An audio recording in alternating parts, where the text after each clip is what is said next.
Success ഫയലിലേക്ക് സ്വാഗതം. ഈ ഒരു ക്ലാസ്സിലൂടെ നമ്മൾ ചെയ്യാൻ പോകുന്നത് ഒരു ക്വിക്ക് റിവിഷൻ ആണ്. ഇന്നത്തെ ക്ലാസ്സിൽ 50 ക്വസ്റ്റ്യൻസ് ആണുള്ളത്. സ്റ്റാർട്ട് ചെയ്യാം. ആദ്യത്തെ ചോദ്യം, ശ്രീനാരായണ ഗുരുവിന്റെ ചരിത്രവും ദർശനവും പ്രമേയമായ ഏത് കൃതിയാണ് 1994 വയലാർ അവാർഡിന് അർഹമായത്? ശ്രീനാരായണ ഗുരുവിന്റെ ചരിത്രവും ദർശനവും പ്രമേയമായ ഏത് കൃതിയാണ് 1994 വയലാർ അവാർഡിന് അർഹമായത്? ഗുരു എന്ന കൃതിയാണ്. ഗുരു എന്ന നോവലാണ്. എഴുതിയത് കെ സുരേന്ദ്രന്റെ ഗുരു എന്ന നോവലാണ് 1994 വയലാർ അവാർഡിന് അർഹമായത്. അപ്പോൾ ഗുരു എന്ന നോവലിലെ പ്രതിപാദ്യ വിഷയം എന്ന് പറയുന്നത് ശ്രീനാരായണ ഗുരുവിന്റെ ചരിത്രവും ദർശനവുമാണ്. അടുത്ത ചോദ്യം, ഇനി ക്ഷേത്ര നിർമ്മാണമല്ല വിദ്യാലയ നിർമ്മാണമാണ് ജനതയ്ക്ക് വേണ്ടത്. പ്രധാന ദേവാലയം വിദ്യാലയം തന്നെയാകണം എന്ന് പറഞ്ഞത്. ഇനി ക്ഷേത്ര നിർമ്മാണമല്ല വിദ്യാലയ നിർമ്മാണമാണ് ജനതയ്ക്ക് വേണ്ടത്.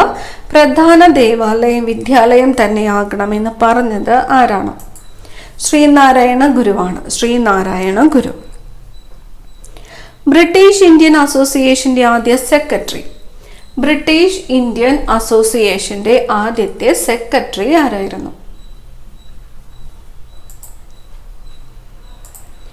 ദേവേന്ദ്രനാഥ് ടാഗോർ.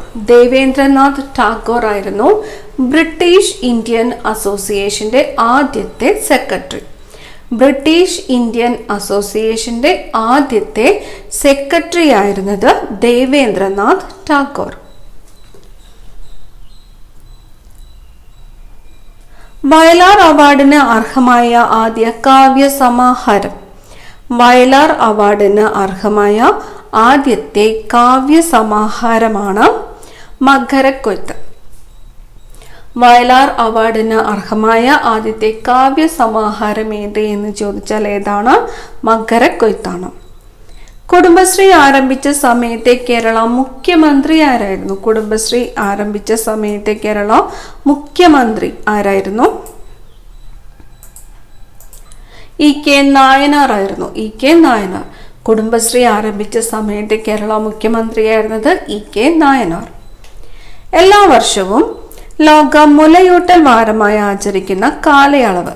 എല്ലാ വർഷവും ലോക മുലയൂട്ടൽ വാരമായിട്ട് ആചരിക്കുന്ന കാലയളവ് ഓഗസ്റ്റ് 1 മുതൽ 7 വരെയാണ്. ഓഗസ്റ്റ് 1 മുതൽ 7 വരെ. കമ്മ്യൂണിസ്റ്റ് മാനിഫെസ്റ്റോയുടെ അവസാന വരികൾ. കമ്മ്യൂണിസ്റ്റ് മാനിഫെസ്റ്റോയുടെ അവസാന വരികളാണ് സർവ്വരാജ്യ തൊഴിലാളികളെ സംഘടിക്കുവിൻ എന്നത്. കമ്മ്യൂണിസ്റ്റ് മാനിഫെസ്റ്റോയുടെ അവസാനത്തെ വരികളാണ് സർവ്വരാജ്യ തൊഴിലാളികളെ സംഘടിക്കുവിൻ എന്നത്. സ്പോർട്സ് അതോറിറ്റി ഓഫ് ഇന്ത്യ സ്ഥാപിതമായ വർഷം. സ്പോർട്സ് അതോറിറ്റി ഓഫ് ഇന്ത്യ സ്ഥാപിതമായത് 1984 1984 സ്പോർട്സ് അതോറിറ്റി ഓഫ് ഇന്ത്യ സ്ഥാപിതമായത്. കേരളത്തിലെ ഏറ്റവും കൂടുതൽ കൈത്തറി സഹകരണ സംഘങ്ങൾ ഉള്ള ജില്ല. കേരളത്തിലെ ഏറ്റവും കൂടുതൽ കൈത്തറി സഹകരണ സംഘങ്ങൾ ഉള്ള ജില്ലയാണ് തിരുവനന്തപുരം. കേരളത്തിൽ ഏറ്റവും കൂടുതൽ കൈത്തറി ശാലകളുള്ള ജില്ല ഏതാണ്? കണ്ണൂരാണ്. കേരളത്തിലെ ഏറ്റവും കൂടുതൽ കൈത്തറി ശാലകളുള്ള ജില്ല കണ്ണൂർ. അപ്പോൾ കേരളത്തിലെ ഏറ്റവും കൂടുതൽ കൈത്തറി സഹകരണ സംഘങ്ങളുള്ള ജില്ല ഏത് എന്ന് ചോദിച്ചാൽ തിരുവനന്തപുരവും. കേരളത്തിലെ ഏറ്റവും കൂടുതൽ കൈത്തറി ശാലകളുള്ള ജില്ല ഏത് എന്ന് ചോദിച്ചാൽ കണ്ണൂരുമാണ്. അടുത്ത ചോദ്യം, national institute for research in tuberculosis. മുമ്പ് ട്യൂബർകുലോസിസ് റിസർച്ച് സെന്റർ എന്നറിയപ്പെട്ടിരുന്നു. എവിടെയാണിത് സ്ഥിതി ചെയ്യുന്നത്? ചെന്നൈയിലാണ്. National institute for research in tuberculosis സ്ഥിതി ചെയ്യുന്നത് എവിടെയാണ്? ചെന്നൈയിലാണ്. National institute for research in tuberculosis സ്ഥിതി ചെയ്യുന്നത് ചെന്നൈ. നാഷണൽ ട്യൂബർകുലോസിസ് ഇൻസ്റ്റിറ്റ്യൂട്ട് എവിടെയാണ്? ഇൻസ്റ്റിറ്റ്യൂട്ട് ബാംഗ്ലൂരാണ്. നാഷണൽ ട്യൂബർകുലോസിസ് ഇൻസ്റ്റിറ്റ്യൂട്ട് സ്ഥിതി ചെയ്യുന്നത് ബാംഗ്ലൂരും national institute for research in tuberculosis സ്ഥിതി ചെയ്യുന്നത് ചെന്നൈയിലുമാണ്. അടുത്ത ചോദ്യം, ഏത് നദിയുടെ പതന സ്ഥാനത്താണ് ഗോവയിലെ വാസ്കോഡ ഗാമ പട്ടണം സ്ഥിതി ചെയ്യുന്നത്? ഗോവയിലെ വാസ്കോഡ ഗാമ പട്ടണം സ്ഥിതി ചെയ്യുന്നത് ഏത് നദിയുടെ പതന സ്ഥാനത്താണ്? സുവാരിയാണ്. സുവാരി നദിയുടെ പതന സ്ഥാനത്താണ് ഗോവയിലെ വാസ്കോഡ ഗാമ പട്ടണം സ്ഥിതി ചെയ്യുന്നത്. സുവാരി. രാജ്യസഭാംഗമായി നാമനിർദ്ദേശം ചെയ്യപ്പെട്ട ആദ്യ മലയാള സാഹിത്യകാരൻ. രാജ്യസഭാംഗമായിട്ട് നാമനിർദ്ദേശം ചെയ്യപ്പെട്ട ആദ്യത്തെ മലയാള സാഹിത്യകാരൻ ആരാണ്? സർദാർ KM പണിക്കറാണ്. രാജ്യസഭാംഗമായിട്ട് നാമനിർദ്ദേശം ചെയ്യപ്പെട്ട ആദ്യത്തെ മലയാള സാഹിത്യകാരനാണ് സർദാർ KM പണിക്കർ.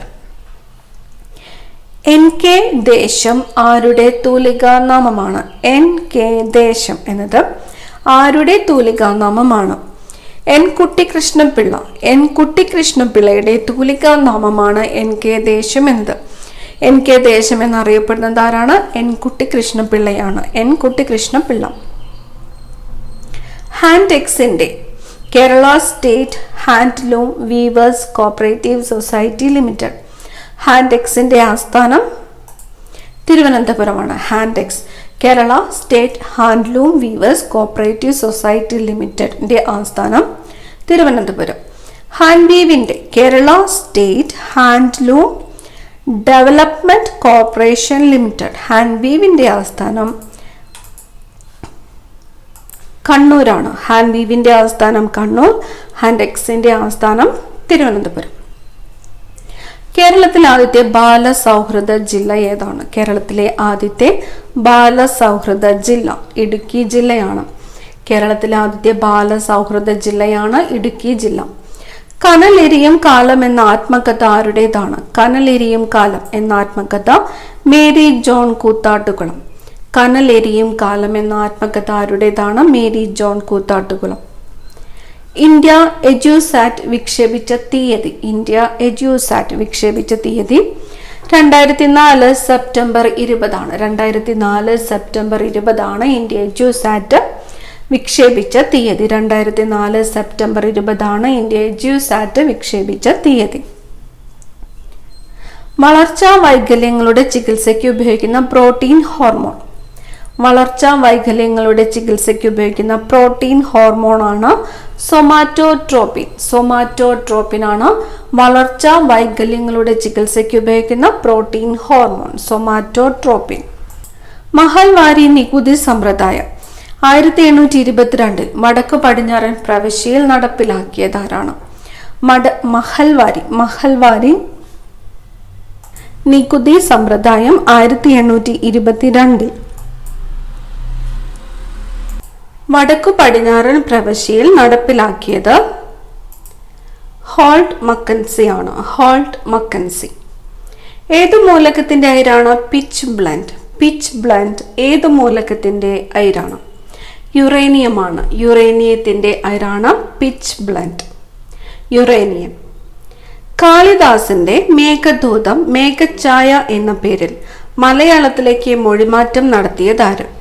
കാളിദാസന്റെ മേഘദൂതം മേഘഛായ എന്ന പേരിൽ മലയാളത്തിലേക്ക് മൊഴിമാറ്റം നടത്തിയത് ജി ശങ്കരക്കുറുപ്പാണ്. ജി ശങ്കരക്കുറുപ്പ്. ഡൽഹി ഗാന്ധി എന്നറിയപ്പെട്ടത്. ഡൽഹി ഗാന്ധി സി കൃഷ്ണൻ നായരാണ്. സി കൃഷ്ണൻ നായരാണ് ഡൽഹി ഗാന്ധി എന്ന് അറിയപ്പെട്ടത്. C Krishnan Nair. You said it ആരുടെ കാർട്ടൂൺ ആണ്? യു സെഡ് ഇറ്റ് എന്നത് ആരുടെ കാർട്ടൂൺ ആണ്? RK ലക്ഷ്മൺ. RK ലക്ഷ്മൺ. കാർട്ടൂണിന്റെ പേര് യു സെഡ് ഇറ്റ്. ആരുടെ കാർട്ടൂൺ ആണ്? RK ലക്ഷ്മൺ. വൈറ്റ് ഗ്യാസ് എന്നറിയപ്പെടുന്നത്. വൈറ്റ് ഗ്യാസ് നാഫ്തയാണ്. നാഫ്തയാണ് വൈറ്റ് ഗ്യാസ് എന്ന് അറിയപ്പെടുന്നത്. നാഫ്ത.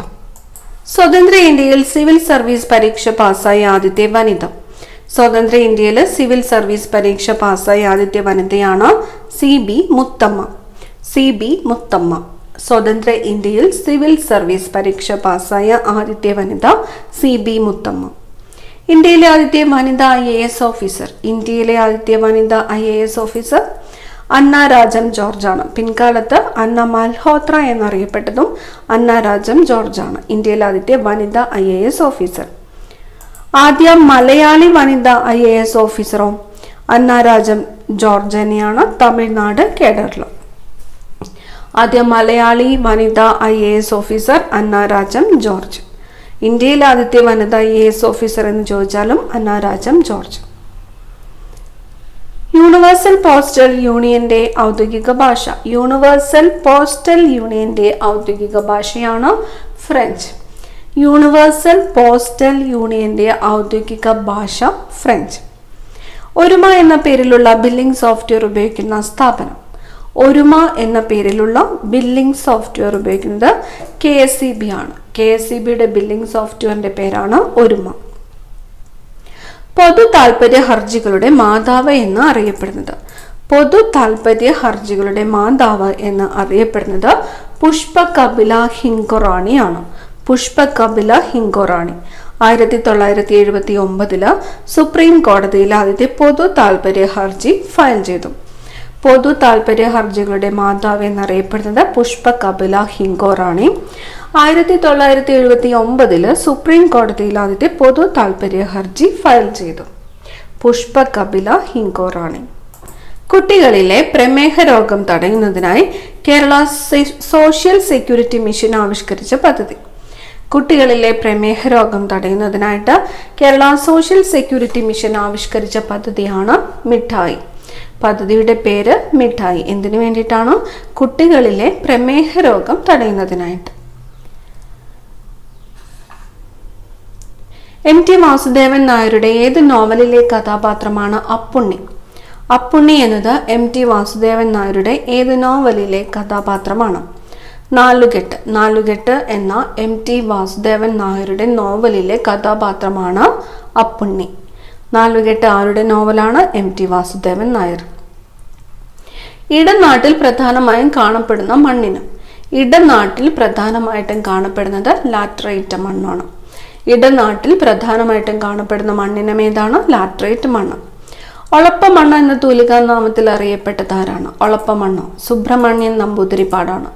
സുബ്രഹ്മണ്യൻ നമ്പൂതിരിപ്പാടാണ് ഒളപ്പമണ്ണ് എന്ന തൂലികാനാമത്തിൽ അറിയപ്പെട്ടത്. സുബ്രഹ്മണ്യൻ നമ്പൂതിരിപ്പാട്. സിനിക് എന്ന തൂലികാനാമത്തിൽ അറിയപ്പെട്ടത് സിനിക് M വാസുദേവൻ നായരാണ്. M വാസുദേവൻ നായരാണ് സിനിക് എന്ന തൂലികാനാമത്തിൽ അറിയപ്പെട്ടത്. S ബ്ലോക്ക് മൂലകങ്ങളും P ബ്ലോക്ക് മൂലകങ്ങളും പൊതുവായി അറിയപ്പെടുന്ന പേര്. S ബ്ലോക്ക് മൂലകങ്ങളും P ബ്ലോക്ക് മൂലകങ്ങളും പൊതുവായിട്ട് അറിയപ്പെടുന്നത് പ്രാതിനിധ്യ മൂലകങ്ങൾ എന്നാണ്. പ്രാതിനിധ്യ മൂലകങ്ങൾ എന്നറിയപ്പെടുന്നത് S ബ്ലോക്ക് മൂലകങ്ങളും P ബ്ലോക്ക് മൂലകങ്ങളുമാണ്. മധ്യകർണത്തെ ഗ്രസനിയുമായിട്ട് ബന്ധിപ്പിക്കുന്ന ഭാഗം ഏതാണ്? മധ്യകർണത്തെ ഗ്രസനിയുമായിട്ട് ബന്ധിപ്പിക്കുന്ന ഭാഗമാണ് യൂസ്റ്റേക്കിയൻ നാളി. മധ്യകർണത്തെ ഗ്രസനിയുമായിട്ട് ബന്ധിപ്പിക്കുന്ന ഭാഗമാണ് യൂസ്റ്റേക്കിയൻ നാളി.